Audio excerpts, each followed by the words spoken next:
Mist India competition ಆಗ್ತದೆ town ಹಾಲಲ್ಲಿ. ಕೋಲಾರದಿಂದ ಬರೋಕ್ಕೆ 4 ರೂಪಾಯಿ ಬಸ್ ಚಾರ್ಜ್. ಲಾರಿಲಿ ಬಂದು 2 ರೂಪಾಯಿ ತಗೋತಾರೆ.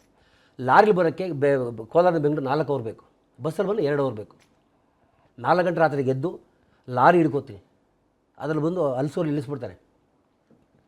ಹಲ್ಸೂರಿಂದ ಓಡಿ ಬರಬೇಕು ಎಲ್ಲಿಗೆ, ಟೌನ್ ಹಾಲ್ಗೆ. ಓಡಿ ಓಡಿ ಓಡಿ ಸುಸ್ತಾಗಿ ಬರ್ತೀನಿ ಮೇಡಮ್.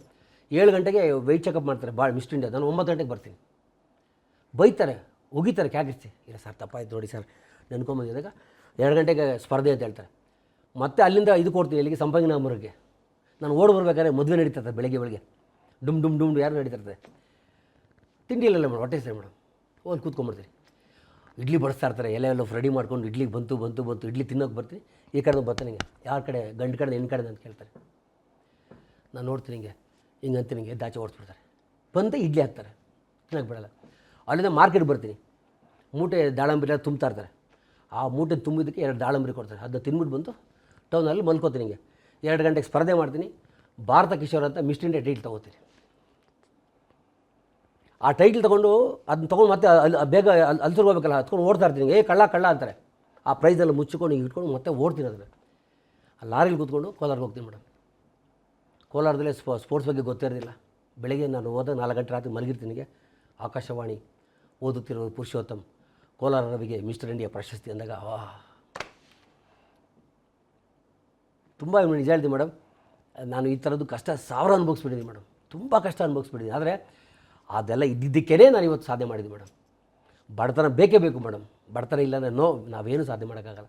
ಅದಕ್ಕೆ ಪರಿಸ್ಥಿತಿ ಹೇಳೋದನ್ನು ನಾನು ಬಡವ ಇವತ್ತು ಹೇಳ್ಕೊತೀನಿ ಮೇಡಮ್. ಇವತ್ತು ದೇವರೆಲ್ಲ ಕೊಟ್ಟಿದ್ದೀನಿ ಮೇಡಮ್. ಸ್ವಂತ ಮನೆ ಇದೆ, ಒಳ್ಳೆ ಕಾರಿದೆ, ಒಳ್ಳೆ ದೇವ್ರಿಗಿನ್ನ ಜಾಸ್ತಿ ಇರೋ ಒಂದು ಹೆಂಡತಿ ಕೊಟ್ಟಿದ್ದಾರೆ. ಅದಕ್ಕಿಂತ ಜಾಸ್ತಿ ನನ್ನ ಮಗಳು ಕೊಟ್ಟಿದ್ದಾರೆ.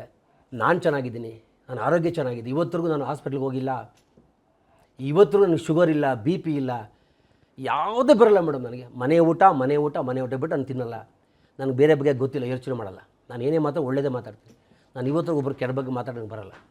ಇಷ್ಟಕ್ಕೇನು ಆಸ್ತಿ ಏನು ಬೇಕು madam. Thank you very much. ತಾವು ಇಷ್ಟೊತ್ತು ಮೋಸ್ಟ್ಲಿ ಇದೇ ಮೊದಲನೇ ಕಾರ್ಯಕ್ರಮ ಇರಬೇಕು ನಾನು ಕಡಿಮೆ ಮಾತಾಡಿರೋದು. ಇಲ್ಲ ಮೇಡಮ್, ನೀವು ಮಾತಾಡಿ ಖುಷಿ ಆಯಿತು. ಯಾಕೆ ಅಂತಂದರೆ ನಿಮ್ಮ ಜೀವನ ನನಗೇ ಹಲವಾರು ಪಾಠಗಳನ್ನ ಹೇಳ್ಕೊಡ್ತಾ ಇದೆ.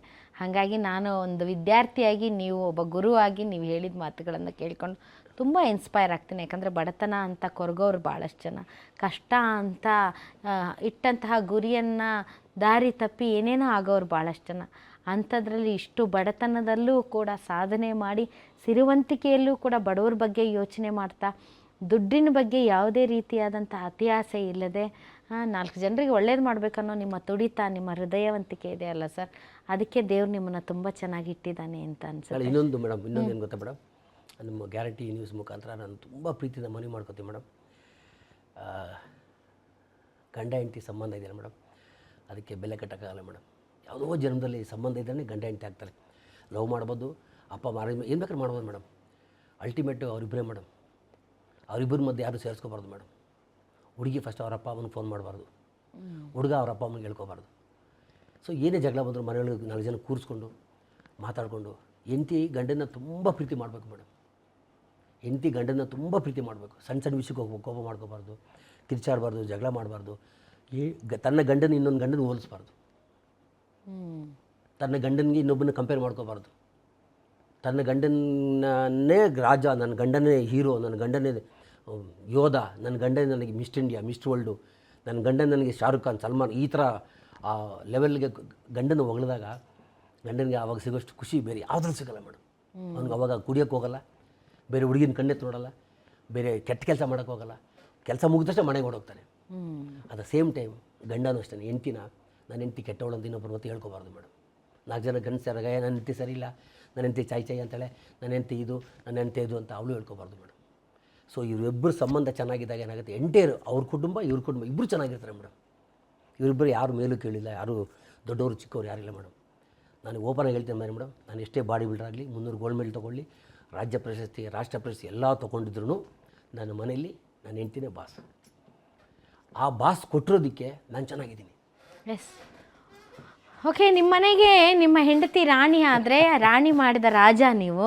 ಸೊ ಹಾಗಾಗಿ ಥ್ಯಾಂಕ್ ಯು ವೆರಿ ಮಚ್. ನಾವು ಇಷ್ಟೊತ್ತು ಗ್ಯಾರಂಟಿ ನ್ಯೂಸ್ ಜೊತೆ ಮಾತಾಡಿದ್ರಿ. ನೋಡಿದ್ರಲ್ಲ ವೀಕ್ಷಕರೇ, ಭಾಳಷ್ಟು ಜೀವನದ ಪಾಠಗಳನ್ನು ತಮ್ಮ ಅನುಭವದ ಮೂಲಕ ಹೇಳಿ ಭಾಳಷ್ಟು ಜನರ ಕಣ್ಣು ತೆರೆಸುವಂಥ ಕೆಲಸವನ್ನು ಜಿಮ್ ರವಿ ಅವರು ಮಾಡಿದ್ದಾರೆ. ಅವರ ಜೀವನನೇ ಒಂದು ರೀತಿಯಾದಂತಹ ಪಾಠ. ಈ ಪಾಠ ನಿಮ್ಮನ್ನು ಇನ್ನಷ್ಟು ಇನ್ಸ್ಪೈರ್ ಮಾಡಿದೆ ಅಂತ ಅಂದ್ಕೊಳ್ತೀನಿ. ಇದು ಈ ದಿನದ ಗ್ಯಾರಂಟಿ ಪಾಡ್ಕಾಸ್ಟ್. ಗ್ಯಾರಂಟಿ ನ್ಯೂಸ್, ಸುದ್ದಿ ಖಚಿತ, ನ್ಯಾಯ ನಿಶ್ಚಿತ. ಗ್ಯಾರಂಟಿ ನ್ಯೂಸ್, ಸುದ್ದಿ ಖಚಿತ, ನ್ಯಾಯ ನಿಶ್ಚಿತ.